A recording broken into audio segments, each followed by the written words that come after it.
housing market in 2008 crash was devastating for millions and millions of people in America. It all started in 1999 when big investors started cooperating with big banks and taking mortgages, simple mortgages, and combining them and tying them together and making group mortgages called subprime mortgages and regular mortgages.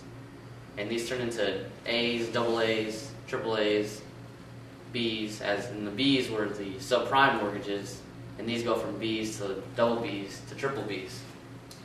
Now, the easy way to represent how the market crashed, you could say, or the bubble burst, is with these blocks.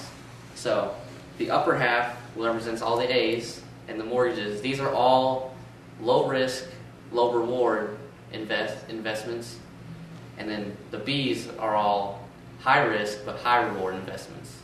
Now, one thing about the high risk is that you sell these to people who just want a house, that need somewhere to live, want the American dream, and that's where it all kind of fell apart. So you got certain people that have their mortgage collapse and they can't afford it and it foreclosed. Then another one goes, and then soon enough, if everything crumbles, that's how the crash is. So what they do is, after some of it, after it bursts, what they try to do is they pick up the pieces in each neighborhood and they take the best markets, the best houses, and turn them into something they call C's or CDOs. And these CDOs they would take and charge them for even more rates, and this would cause those people that were living in their cars another chance. And once they got another chance, they just left. Once they knew they couldn't afford it, they just left the houses. Landlords were fired, and this is where it all escalated. This happened around in 2005. And then from 2005 to 2008, that's when it really just hit the fan. And then all the CDOs collapsed, and then the whole market crashed in 2008. All right, Rob Estes here. Thank you for interviewing with me today. So I want to know what your opinion is on who was the sole proprietor for the market collapse in 2008? Well, obviously it was the banks that were deemed too big to fail. I thought that was a big problem. They were failing because of the problems they created for themselves. They were betting on people failing their mortgages, and then when the people ended up failing their mortgages, they weren't getting their money back. So the government decided that these banks were so big to fail that they decided to bail them out, and instead of, taking over and putting in new regulations to fix the problem, these problems could, arise like in 10 years' time when I'm trying to buy a house. So I don't think they really fixed the problem. They just put a Band-Aid on it and hoping it's not going to happen again. All right, that's a good follow-up into my next question is taking from what happened in 2008, what else can we learn from that, especially even after the government had tried to fix it, kinda, but what else can we take from it as just the people itself? I think the people need to be more educated on mortgages, and subprime mortgages was the big one.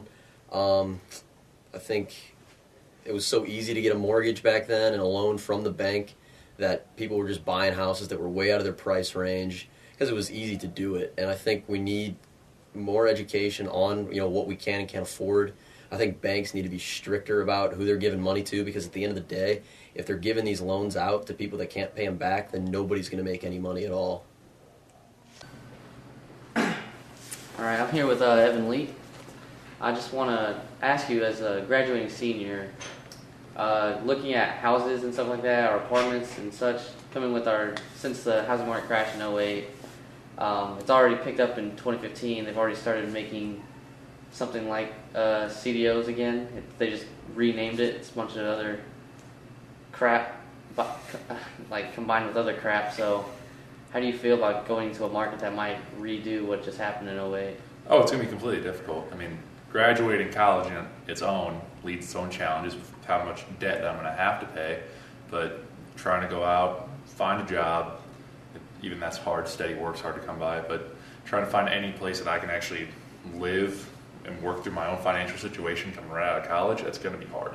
especially with the recycling, like you said, of what happened in '08 and a lot of renaming of things that kind of caused that or the aftermath of that. And it's definitely going to be difficult. It's difficult for people since that happened when it started to get a little bit better. So now that it's kind of relapsing into that same mode, it's going to be that much harder.